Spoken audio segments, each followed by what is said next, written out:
Hello বন্ধুরা, আসসালামু আলাইকুম। আমি মামনি কিচেন থেকে বলছি। আশা করি সবাই ভালো আছেন, কাছে এবং দূরে। আলহামদুলিল্লাহ আমিও ভালো আছি আল্লাহর রহমতে।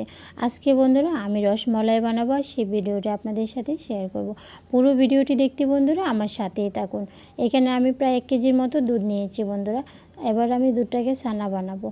প্রথমে আমি দুধটাকে জাল করে নিয়েছি। এবার আমি দুধের মধ্যে দিয়ে দিচ্ছি ভিনেগার। যতক্ষণ পর্যন্ত না ছানা হয়েছে ততক্ষণ পর্যন্তই আমি ভিনেগার দিতে থাকবো। আপনারা চাইলে এখানে লেবুর রসও ব্যবহার করতে পারেন। যারা আমার চ্যানেলটিকে সাবস্ক্রাইব করেছেন বন্ধুরা, তাদের সবার জন্য রইল আমার পক্ষ থেকে অনেক অনেক অভিনন্দন। আর যারা এখনও আমার চ্যানেলটিকে সাবস্ক্রাইব করেননি বন্ধুরা, অবশ্যই আমার চ্যানেলটিকে সাবস্ক্রাইব করে আপনাদের বন্ধু বানিয়ে নেবেন। আর আপনাদের সুন্দর সুন্দর ভিডিও দেখতে আমাকে সাহায্য করবেন বন্ধুরা। আমার ভিডিওগুলোও কিন্তু আপনারা দেখবেন।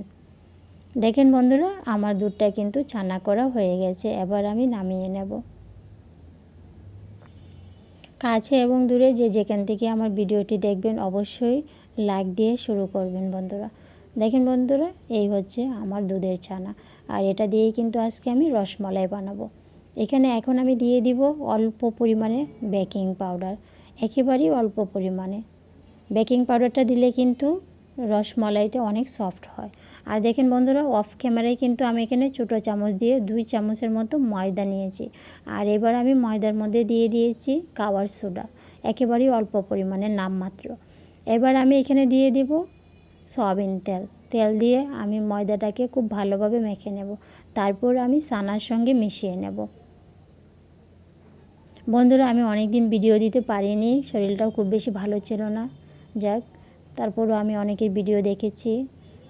দেখেন বন্ধুরা, আমার চানাটা কিন্তু হাতে মাখানো হয়ে গেছে। আর এইদিকে আমি রস করার জন্য কিন্তু বন্ধুরা দুধ নিয়েছি পরিমাণ মতো। আর দুধের মধ্যে আমি দিয়েছি চিনিও পরিমাণ মতো, আর দিয়েছি খেজুরের গুড়, কালারটা একটু লাল লাল আসার জন্য।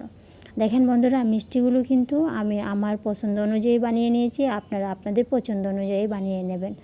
দেখেন বন্ধুরা, আমার রসটা কিন্তু জাল করা হয়ে গেছে। এখানে আমি 2টো এলাচ ব্যবহার করেছি। আর এবার আমি রসমলাইগুলোকে দিয়ে দিলাম। এবার আমি 5 মিনিটের মতো জাল করে নিয়েছি বন্ধুরা। দেখেন আমার রসমালাইগুলো কিন্তু ফুলে উঠেছে আর অনেক সফটও হয়েছে বন্ধুরা। দেখেন বন্ধুরা, আমার রসমালাই কিন্তু খাওয়ার জন্য রেডি। কেমন হয়েছে অবশ্যই কমেন্টে জানাবেন।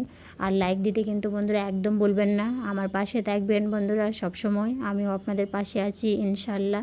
আবার দেখা হবে। আজকের মতো বিদায় নিলাম। আল্লাহ হাফেজ।